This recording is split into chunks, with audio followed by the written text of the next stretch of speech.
Welcome to Habit 7 of our 8 Habits workshop. In Habit 7, we discuss that millionaires have a rule set for raising productive children. This is based on research about the millionaires, ordinary looking American millionaires, and their practices in raising economically productive children. Now, we will look at 10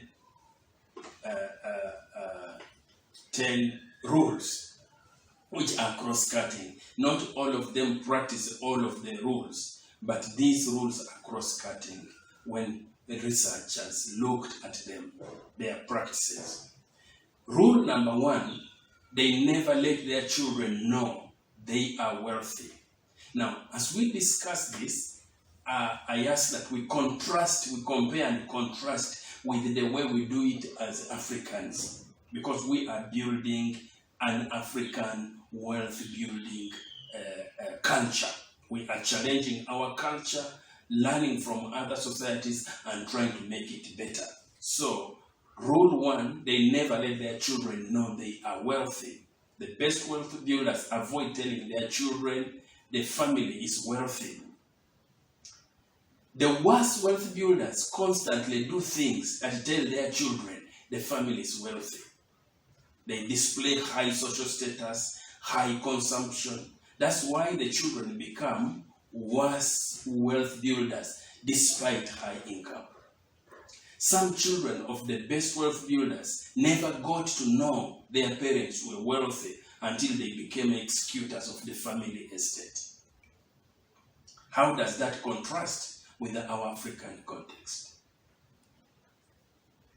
Rule 2, they teach their children discipline and frugality no matter how wealthy they are.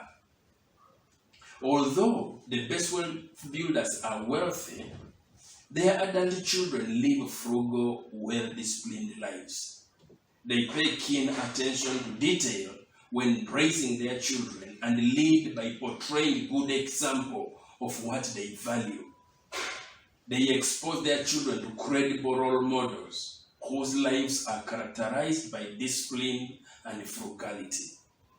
These people know that kids are smart. They don't follow rules that their parents don't follow. So they endeavor to be well-disciplined parents who live by the rules they teach. They match what they tell their children with what they do. They teach their children to face life with courage and character. Rule number 3, they delay letting children know their wealth status until they have attained maturity, discipline, adult lifestyle, and even a profession. They never distribute money or wealth to children until they are mature. They are 40 years or older.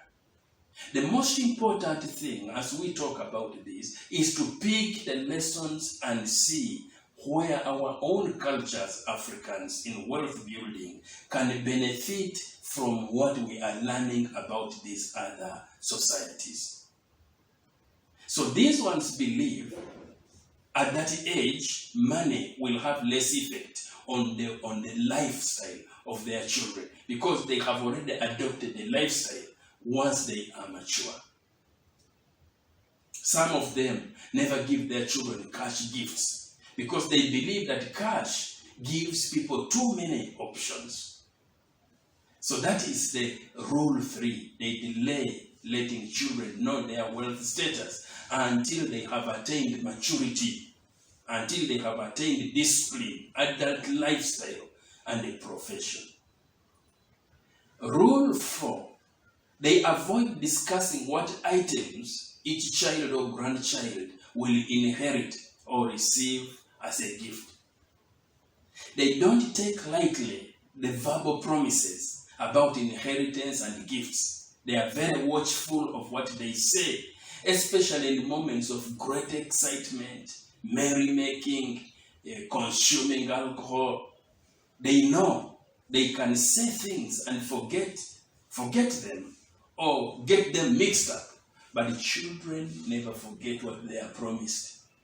So these people know careless promises can spark fights among siblings or between children and parents.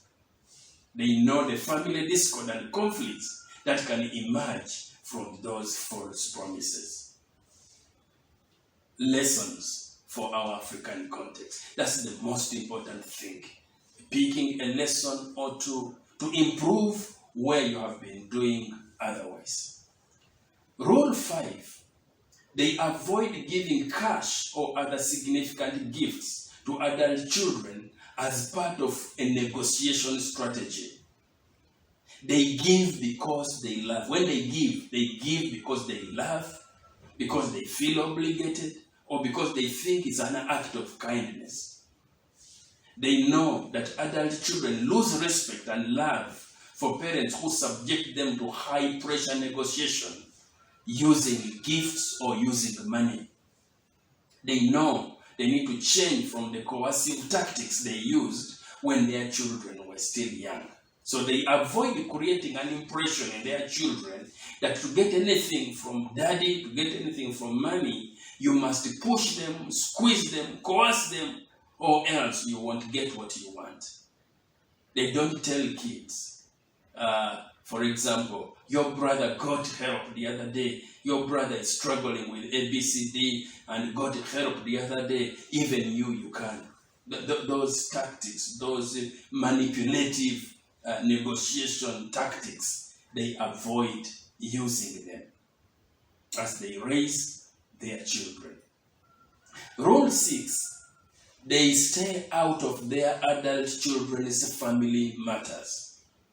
They know that their views of the ideal lifestyle may be opposite of the views of their adult children, adult son, adult daughter, son-in-law, daughter-in-law. They know, well, this is my view, but their view may be different. So they avoid arousing a resentment in their adult children due to interfering in their family matters. They let their children run their own lives. If they have to intervene, they ask for permission to give advice, to give a significant gift to their children or their grandchildren. They seek permission. The rule is they stay out of their adult children's family matters. Rule 7, they avoid competing with their children. They never boast to children about their wealth. They know such behavior sends a confusing message. Good children never want to compete with their parents. So these parents avoid conversations like when I was your age, I did ABCD. They understand that many children of wealthy people don't value wealth accumulation as the major life goal. They value being educated, being respected, holding a high status position. That's what they value. And they know that their children's dislike of their life choices is a result of their own subtle cues while raising the children. They told the children to be independent-minded. And so by choosing differently, they are actually being independent-minded.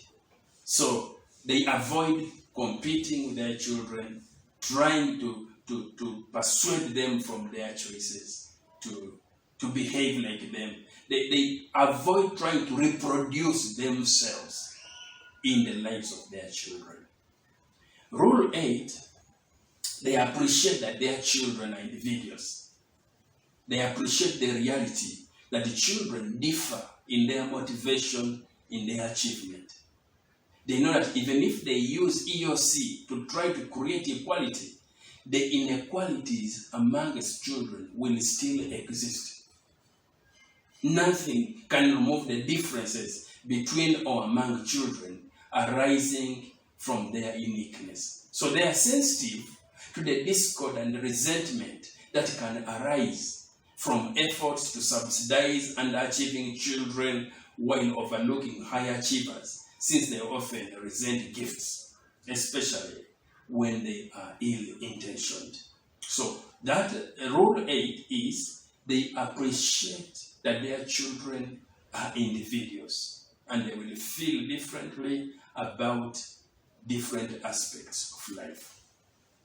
Rule 9, they emphasize their children's achievements, no matter how small or different from their own expectations.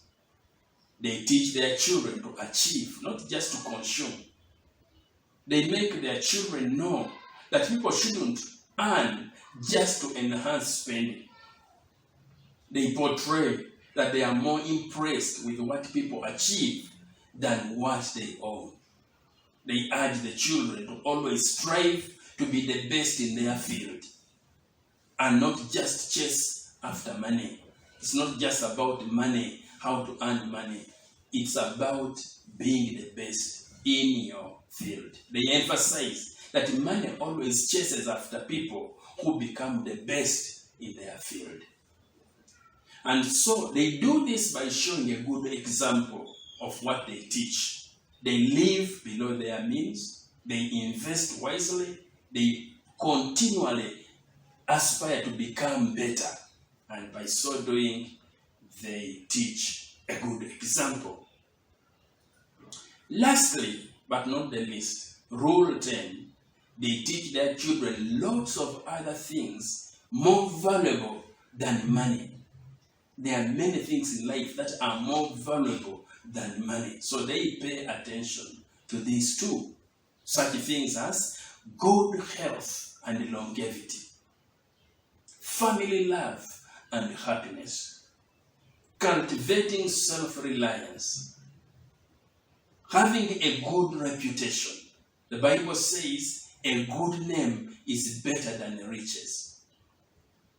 They teach them to cultivate and keep reliable friendships, making money honestly versus dishonestly, living with dignity, living with honor, with integrity, having a track record of being a high achiever, inevitability of the ups and downs of life, that life can be tough, life can be hard, sometimes that life can be dark, that there can be danger, that there can be death. They don't hide their children away from these realities of life. They teach them that it is inevitable in life to face ups and downs. So those 10 rules cut across the life of millionaires, especially in raising their children. That was our habit 7. I welcome you to our last habit in our workshop, and that is habit 8. The millionaires plan how the estate will be managed when they die. They plan for the end. How will the end be? They don't leave it to chance. The best wealth builders, the best wealth building millionaires plan how the estate will be managed when they die. Welcome to habit 8.